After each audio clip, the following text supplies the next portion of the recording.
Olha o tamanho do absurdo do que a gente está vivendo agora. A imprensa norte-americana está fazendo uma campanha de conscientização para que as pessoas não bebam detergente. Detergente. Não bebam, não é detergente não, antes fosse detergente. Água sanitária. É água sanitária, esses cloro. produtos químicos, tipo, bactericidas. Porque o raio do Trump vai e fala num discurso dele. Agora ele tá desconversando. Não, pera, agora ele tá desconversando. É sempre assim, dá o chabu, os caras... Mas a gente tem vídeo. Tem um vídeo do Trump dando uma entrevista coletiva e ele fala, totalmente descuidado, que se o produto, o detergente, a água sanitária ajuda a quebrar o vírus e matar o vírus, então quem sabe não seria uma boa ideia injetar na veia das pessoas. Não, limpar o pulmão. Ele falou uma hora de pegar, passar no pulmão da pessoa, aí mata o vírus no pulmão, entendeu? Aí a pessoa... Gente... Porque você fala assim, o cara é louco de falar uma coisa disso. Não, eu espero que você entenda com a gente que isso é uma loucura. Não, mas isso nos Estados Unidos, muita gente não entendeu. As autoridades reportaram que em vários lugares, Nova York inclusive, teve um aumento de internações por intoxicação por produtos de limpeza. O povo tomou o treco, porque o presidente falou... Agora ele tá falando que... Não, eu falei isso de forma sarcástica. Não, o Trump, o que acontece? Ele tá fazendo essas declarações diárias, como se fosse o relatório da presidência sobre o Covid. E ele tá se achando o máximo, contanto que ele já foi se gabar no Twitter do Ibope que as declarações dele sobre o Covid tá tendo na televisão. Ele fez uma thread se gabando. Olha os números, os ratings, porque ele é um cara de televisão, ele era apresentador de reality show. Ele chega à presidência, porque, tipo assim, a corrida pra presidência não é uma corrida pra saber quem é o mais competente. É uma corrida de popularidade. Ele tinha todo o gingado na frente da câmera e, obviamente, ganhou o concurso de popularidade. Só que a população americana, ela confia nos seus líderes, ela confia nos seus presidentes. A pessoa do presidente é uma instituição. Todos os presidentes que passam, eles adquirem uma aura de tipo, é o homem mais sábio dos Estados Unidos. A gente confia nele, entendeu como é que é? E aí, o cara, é esse cara... O Trump é o Trump. Irresponsável, que assumiu a aura de confiável. O povo confia no presidente. Aí o povo foi tomar água sanitária. Agora, esse é um fenômeno só dos Estados Unidos? Não é um fenômeno só dos Estados Unidos. É porque o pessoal confunde posição de importância com competência. Exato. Mas o problema de cargos eletivos é que é o seguinte, não existe um paralelo, uma relação necessária entre competência e eleição. E importância. Um cara pode levar um cargo de importância na lábia e ser totalmente incompetente. Aliás, isso é uma coisa que acontece com muita frequência. Só que o exemplo dessas pessoas, quando essas pessoas chegam lá em cima, a voz delas adquire um status de exemplo. E a gente não tá falando só de pessoas eleitas, de presidentes eleitos. Pessoas que tendem a ter muitos seguidores, tendem a ter essa aura de ser exemplo. Quando a gente começou com essas coisas de personalidade de internet, lá atrás, antigamente, tá? Quando eu tô falando, tipo, de pessoal de 5, 10 anos atrás, todo o processo de engajamento que a pessoa tinha era em termos do conteúdo que ela produzia. Você tinha a galera que era pro-blogger, que escrevia, depois teve a galera de podcasts, começou a surgir e tal, lá na primeira onda, agora tá muito mais popular, e também teve a galera do YouTube que veio depois. Toda a sua capacidade de projeção na internet era com o conteúdo que você criava. Na verdade, com as coisas que você produzia, muitas vezes com as ideias que você colocava online. Ou com o entretenimento que você gerava, a risada que você promovia. Exatamente, mas eventualmente envolvia alguma palavra escrita ou falada sua. E qual que é a diferença disso para uns fenômenos que a gente começou a ver mais recentemente? Que é o seguinte, quando a pessoa tem que produzir alguma coisa no sentido de uma escrita, uma fala, que ela tem a oportunidade de colocar as coisas dela pra fora verbalmente, você tem uma chance muito maior de conhecer a pessoa pra qual você tá dando o seu like, o seu follow, quem você tá seguindo. Obviamente que tem gente que pode enganar muita gente por muito tempo, mas a questão é, quando a pessoa tem que produzir algo verbal, uma ideia, um conteúdo desse tipo, ela tem que se expor dessa forma, fica muito mais fácil pra você, que é a audiência, entender em que cesta você tá colocando seus ovos em termos de para quem você tá dando o seu follow, para quem você tá dando o seu like, coisa do tipo. Você tem essa consciência e existe uma chance muito menor da pessoa te surpreender depois de uma forma negativa. Você concordando ou não com a pessoa, você tem uma capacidade de avaliar a pessoa muito maior. Só que a gente tem um fenômeno recentemente agora com esse com esse tipo de mídia que passou a ser consumida na internet, que é a mídia de consumo rápido. São as coisas dos vídeos que são apagados depois de 24 horas, são fotos e coisa do tipo assim. A pessoa, ela não precisa se engajar verbalmente de uma forma dissertativa em termos de construir um argumento, construir um conteúdo com a audiência. Ela não precisa fazer isso. E ela não precisando fazer isso, é muito mais fácil ela construir uma imagem que é oca. Ela consegue construir uma imagem que não tem um conteúdo que as pessoas conseguem perceber, então as pessoas que estão vendo aquela imagem, elas preenchem esse conteúdo de um jeito que elas imaginam que a pessoa seja. Ela projeta, na verdade, a si no outro. Normalmente é a melhor versão de você mesmo, tá? Você se coloca no lugar da pessoa, imagina que se você fosse ela, as coisas que você faria, como você seria, e você acaba dando o seu follow, dando o seu like, projetando uma pessoa que de fato você não conhece. Com o seu respaldo, com o seu engajamento, ela adquire o poder de influenciar os outros. Por quê? A gente tende a olhar e falar, nossa, muita gente segue essa pessoa, então ela deve estar falando algo realmente bom. Nossa, muita gente votou no Trump, ele deve saber o que está falando. E não sabe porcaria nenhuma. A gente sempre tá vendo essas figuras ocas se desfazerem e se desmancharem, porque você não consegue sustentar isso por muito tempo. Se você não tem conteúdo e não tem substância, uma hora isso vai aflorar. E o que a gente viu recentemente com uma galera que, no meio da pandemia, com pessoas morrendo, com famílias estando reclusas em vários lugares, essa galera se reunindo para fazer festa, isso é uma demonstração de total alienação da realidade. Não é um deslize, tá? Não é uma coisa que você digitou errado e a galera interpretou mal. É uma coisa que você planejou, que você achou totalmente viável. É porque tem um filtro que as pessoas têm na cabeça que na sua falta. Essa que é a realidade. E que às vezes é até a projeção que ajuda a quebrar esse filtro, né? Você começa a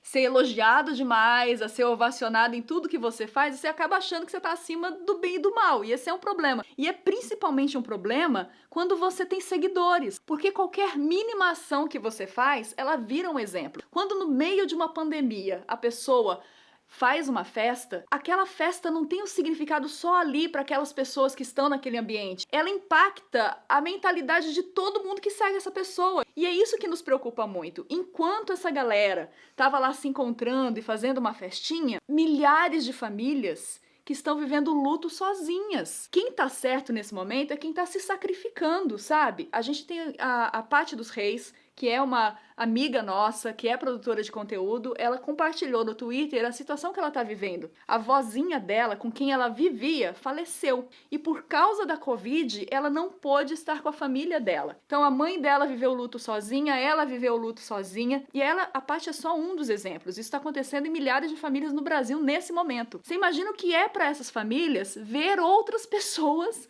no meio da pandemia elas fazendo um sacrifício muito maior, que é não estar com entes queridos no momento de luto, e a galera que não tá sacrificando nada, esbanjando. Né? Esbanjando. Então, tipo assim, a gente tá vendo um momento em que as pessoas estão apaixonadas, vivendo uma entrega total da minha vida, dos meus sonhos, da minha fé, numa pessoa, sem analisar quem é aquela pessoa, o que ela fez na vida, o que ela fala na vida. Se você pegar, por exemplo, o presidente Jair Bolsonaro, que é uma pessoa que hoje está numa posição de influenciar. Ele vem e ele fala que a Covid é só uma gripezinha. Já tá provado que não é. Já não é. Mas no dia seguinte, você vê o quê? As pessoas que confiam nele, que votaram nele, que tem nele uma referência, relaxando as medidas de isolamento e se colocando em risco geral, né? Porque o problema não é que você se põe em risco, você abre o precedente para que toda a comunidade em volta de você esteja exposta. E por quê? Olha só, ele fala que ele é contra a política do Centrão. É a velha política contra o Centrão. Ele viveu 30 anos no Centrão. Ele era membro de partidos que eram partidos do Centrão. Basta isso, gente. Tá na história, tá escrito, tá gravado nos livros. Aí, assim, as pessoas entregam a confiança sem analisar o que tem de substancial ali. Ah, ele está sendo perseguido. Por que ele está sendo perseguido? Porque ele quis mudar o comando da Polícia Federal. Por que ele quis mudar o comando da Polícia Federal? Porque a Polícia Federal estava investigando um dos filhos dele. Quem ele vai colocar no comando da Polícia Federal? Um amigo desse filho que está sendo investigado. Como que a gente não questiona? O que a gente está querendo, onde nós queremos chegar? É o mesmo padrão de comportamento que a gente aplica para eleger uma celebridade como uma pessoa influente, para eleger um político como uma pessoa influente, e a gente não critica. A palavra crítica ela é muito mal entendida no Brasil. Quando a gente fala crítica, a gente está se referindo ao conceito iluminista da palavra crítica, que é mais ou menos como se a gente dissecasse um objeto de estudo e analisasse ele friamente, sem paixões, sem tomar partido. E é isso que falta pra gente, não só para entender a política do Brasil, mas entender quem são as pessoas que a gente elege como ídolos. Que, no fim, é disso que a gente tá falando. Pode ser um ídolo político, pode ser um ídolo de celebridade, pode ser um ídolo, sei lá, um objeto que você deseja, mas você tem que pensar por que você tá elegendo essa pessoa como ídolo. Acaba que a necessidade das pessoas faz a realidade. Todo mundo quer aquela coisa, alguém que seja um modelo, em todos os sentidos. Herói. Que seja um herói. E aí você vê uma pessoa que potencialmente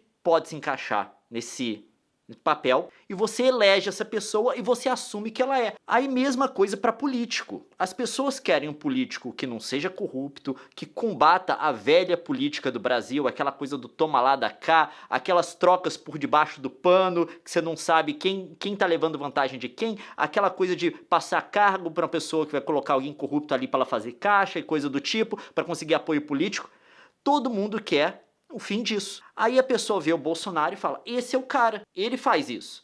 Só que não, você está projetando uma necessidade que você tem e criando a realidade a partir dela. A realidade não é a necessidade. A gente precisa de alguém assim, mas não quer dizer que essa pessoa exista. Não quer dizer que a pessoa que você escolheu para ser esse sujeito do qual a gente precisa, que essa pessoa de fato seja esse sujeito. Esse é só um exemplo. O grande problema aqui que a gente está enfocando é essa falta de crítica que a gente faz ao eleger as pessoas e começar a idolatrá-las. Por quê? O brasileiro veste a camisa sem questionamento. E aí, assim, quando você se toca de que você tá enaltecendo, idolatrando uma figura que não merece, fica muito difícil de você recuar, porque você já investiu tanto de você naquilo que parece que, tipo, meu Deus... Faz parte da sua identidade pessoal. Aí você não quer abrir mão daquilo de jeito nenhum. Você começa a achar que você foi muito otário e assumir que você foi otário é muito doloroso pra você, então você entra num processo de negação. E, gente, quanto antes a gente cai a ficha e a gente recua e a gente reconhece um erro, é muito mais fácil, porque é inevitável que o seu erro vai vir à tona. É inevitável. Pessoas ocas desmoronam. Projetos ocos não resistem para sempre. Então, coragem. Se você tá percebendo, faça as perguntas, questione. Entenda o que a gente está falando. Ter afeto pelas pessoas é hiper positivo, né? Encorajar o trabalho, acompanhar o trabalho, seguir, né? Manifestar aquele carinho. Pra gente que produz conteúdo, é maravilhoso ter isso. Mas eu não quero ser idolatrada. Eu não acho que é uma coisa ideal. Eu não acho que seja uma coisa racional a gente idolatrar os outros. E é isso que a gente precisa estabelecer. Vamos parar de idolatria, né? O Brasil vai ser muito melhor quando a gente entender que as pessoas que a gente coloca no cargo público são pessoas que devem ser criticadas por estarem no cargo público. E que as nossas celebridades e personalidades, elas fazem coisas que são bobagens também, que a gente não precisa seguir elas pra todo canto, não é mesmo? É verdade. E hoje em dia a gente tá idolatrando pessoas por motivos que são, tipo, a pessoa que ostenta mais, a pessoa que é mais grosseira, a pessoa que dá as mitadas, que responde com mais bravata. Você já reparou isso? Que é um fenômeno? Tipo, essas pessoas estão ganhando destaque. É. E se a gente fizesse um movimento de valorizar o que é educado, racional, polido, verdade que é colocada de um jeito assertivo, sem ofensa. A pessoa que é capaz de argumentar em vez de ofender, essas coisas. Quem valoriza o estudo. Seria muito bom se a gente caminhasse por esse lado, né? Não é inventar moda, a gente teve um negócio chamado de iluminismo, sabe? É só voltar aí uns séculos, né? E assim, não precisa cancelar os outros não, gente. É só, tipo... Não, o cancelamento só vem por causa da idolatria. Se não tem idolatria, não tem cancelamento. Se você entender que ninguém é infalível, não é mesmo? E você se colocar em posição de igualdade e não de admiração somente com as pessoas... É isso. Abraço aí. Tem mais vídeo aqui. Tem vídeo de eu cortando meu cabelo. Pra você seguir meu exemplo. Não, brincadeira. Não segue não. Siga meus exemplos em outras coisas. Eu tenho bons exemplos. Vou cortar o dele, aí você vai ver um exemplo bom a você seguir. Não. Vai, tchau. Tchau.